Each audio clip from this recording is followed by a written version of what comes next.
Hey everyone, my name is Joseph, and I would like to thank you for joining the National Trust of Trinidad and Tobago for this virtual tour to the forts of Port of Spain. We will be starting at the corner of South Quay and Broadway, where we will find Fort San Andreas, then up the beautiful hills of Laventille to Fort Picton and Talukas Observatory, also known as Fort Chacon, and then ending across in Fort George. Each site has its own unique story, so join me on this virtual journey to the forts of Port of Spain.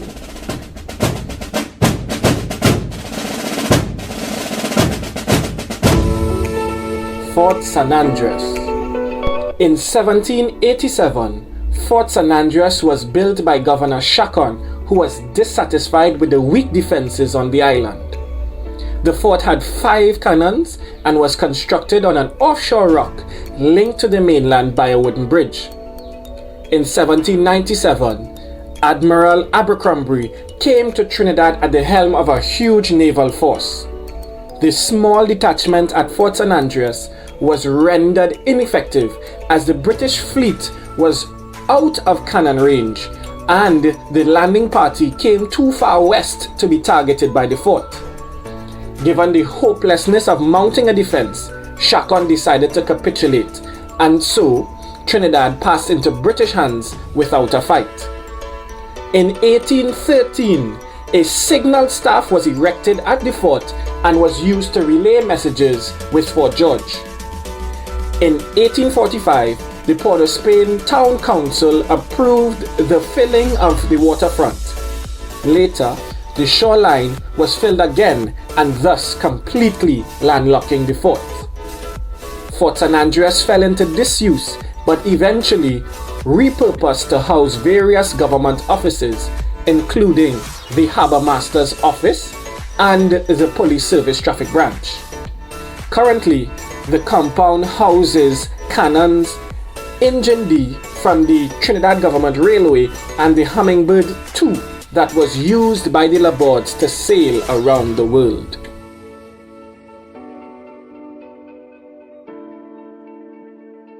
Fort Picton.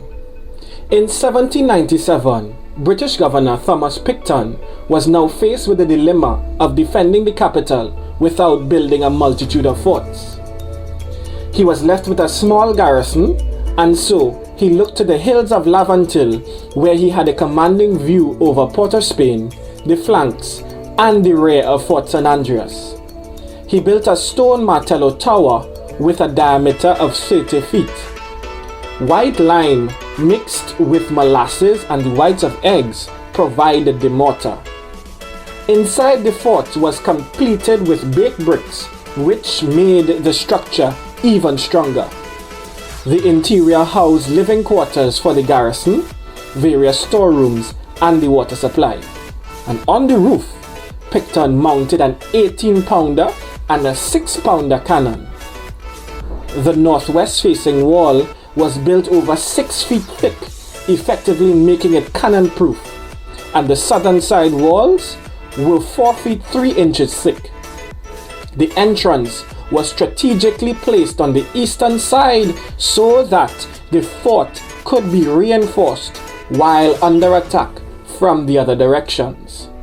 On the 18th of November 1798, the St. David's Tower, or Fort Picton, was made operational. Churruca's Observatory, Fort Chacon. Don Cosme Churruca was a Spanish naval officer and a scientific navigator. He was sent by the Spanish Navy to chart the waters of the Spanish colonies. Arriving in Trinidad on the 21st of July 1792, he established an observatory in Laventille, which was built by Governor Chacon near to the Roman Catholic Church. This sturdy structure was not to house arms and ammunition, but to house telescopes and various navigational instruments. On the 2nd of January 1793, Churruca observed with great precision various movements around Jupiter, and from this he fixed for the first time an accurate meridian in the New World. He later dismantled the observatory and sailed back to Spain. On the 21st of October 1793, Churruca accurately assimilated his observations, enabling him to link the New World with the Old and fix an absolute longitude of the observatory at Laventille, thus making geographical and astronomical history. In 1805, the astronomer was killed at the Battle of Trafalgar at the age of only 46. The site is currently occupied by a unit of the Trinidad and Tobago Police Service.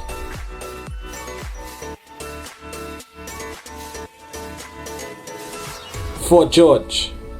So guys, we're about 740 feet above sea level, and check out this amazing view. It is not only beautiful, it's also strategic. Now, when the British seized Trinidad from Spain in 1797, it inherited a weak defense and communications network. In 1804, Governor Thomas Hislop constructed a complex of fortifications at La Vege. It was named Fort George after King George III. These fortifications consisted of sea defenses, a series of supporting batteries, the York, Princess Charlotte, Abercrombie, and Cambridge on the lower slopes, and Cumberland to the north above the fort. Considered unconquerable, it was the major defense position on the island, but it never experienced military action.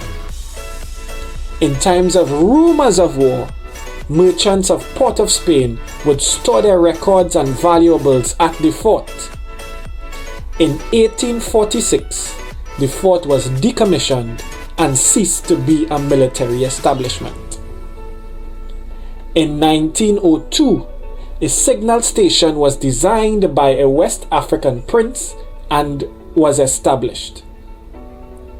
From this vantage point, all vessels approaching could be seen and their arrival communicated via signals. These signals were sent via a series of flags and balls hoisted up on the pole, which would be spotted by signalmen using brass telescopes.